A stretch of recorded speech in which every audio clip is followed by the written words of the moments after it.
Congratulations on your album, first of all. Thank you very much. I've seen on your socials that Paul Weller's got himself a copy. Just wondered, how did that happen, and did he give you a review? Well, it was a funny one actually. So a week after I released it, I played a charity gig in Woking, down in Surrey, and the guy who put that on, Sam Molners, happens to know some of the Weller family. Yeah, exactly. He lives down in Surrey, knows some of the Woking, like a lot of people in Woking, knows some of the Weller family, and he said to me, he was like, "Oh, give me a CD, and I'll get it to Paul. I'll drive down to Black Barn, his studios, and give it to him." I thought, right, okay.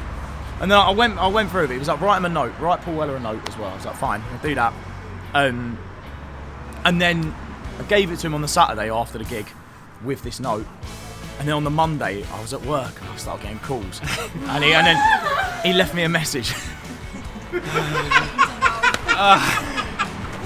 And then he leaves me a message, goes, "Mate, I've done it, I've sorted it for you." And I was like, "Oh, great." And then he sends me this picture of Weller holding the album, and it was just like, what? It was incredible. And no review from him, sadly. No, I don't know what he thought of it. Has he even listened to it? I'm not too sure. But would have loved it. Don't be I silly. hope so. But like Sam very kindly sorted that out. Like took time out of his day to do that for me, which is amazing. And so I don't know. Maybe he's listened to it. Maybe he enjoyed it. Who knows? But it was a cool thing to know that he's got it at least. I would think if he's showing it out beyond it. Hope so. Yeah.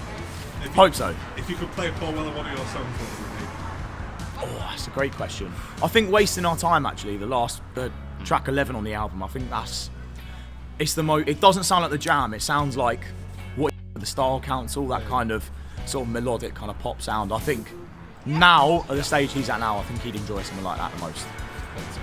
For those who aren't seen before, what should they? Well, I think we come with a lot of energy on stage and good vibes, and we want everyone to be jumping around and having a good time. But I think it's very much the kind of early mod influence, but also fusing in some of that kind of indie influence. And we're seeing a lot of emerging bands coming through today, and we want to be different and sound different, and we support every band out there as well. But I think we're trying to sound distinct, and I think Cian has some great tunes. So we're just looking for a lot of kind of indie ska feel and a lot of bounce, and that's what we want. Yeah, the thing we've always said is this mod for the 21st century. It's like we've got those influences, and we take that sound, but we're not just emulating. We're not just emulating the Jam in '77. We're not just emulating the House Martins in '86. We're bringing it up to date for the 21st century, and I think people really resonate with that. Yeah. Kind of leads into the next question. What does it mean to be a mod? Well, it's an interesting one because there's the culture now with the mod scenes. It's become almost like a bit of a uniform, a bit of a very set look and a very set kind of music taste. The idea of being a mod in the 1960s was you're always looking for the next new thing, like always trying to move on, find the next cool thing.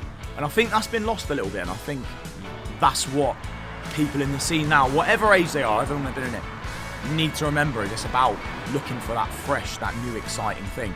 Whether that be a singer-songwriter like myself, whether that be, I don't know, a jazz saxophonist, whether that be someone in the kind of folk scene. That's what being a mod's actually about. It's not about just listening to the Small Faces or just listening to the Who. It's about always looking forward and looking for like the next cool thing, as well as dressing in a really cool way. Yeah. Having the best record collection. It's about always looking forward as well as looking back. Yeah. So what is your ultimate mod anthem? Well, I think Town Called Malice by the Jam has to be. Speaking of looking back. I mean, that's just unbelievable. And then I think just we're massively influenced by, as we mentioned, the House Martins, the Who, all of those bands.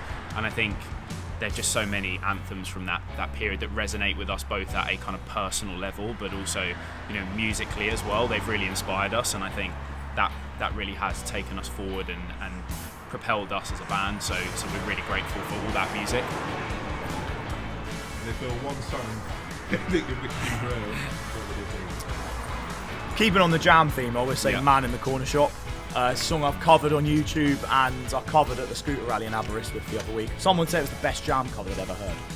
But the thing of it is, the lyrics are so smart because it has that kind of, it's a beautiful song, but it's got that sort of melancholy about it. Yeah. The lyrics just sum up that perfect thing of, the grass isn't always greener. you know, the man in the corner shop's jealous of the factory boss.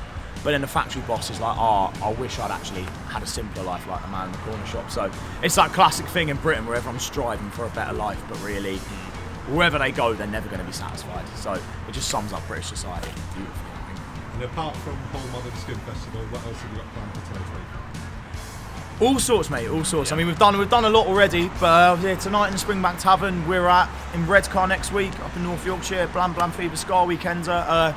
Couple of headline shows left in Cambridge, the Portland Arms, Norwich with Voodoo Daddies, and in London, our hometown, and Fiddler's Elbow in Camden. We've also got, what else now? On Skin Weekender. And then we've got an acoustic gig in Sheffield as well, with Rotherham actually. And there's plenty more to come next year as well. We're pretty much all over the place. Yeah. We're in Newcastle, aren't we, Manchester? So there's plenty of things to come. More info to come soon. Yeah. But first kind of DIY tour is coming in 2026. But yeah, continue smashing the gigs in 2025. Yeah. Thank you.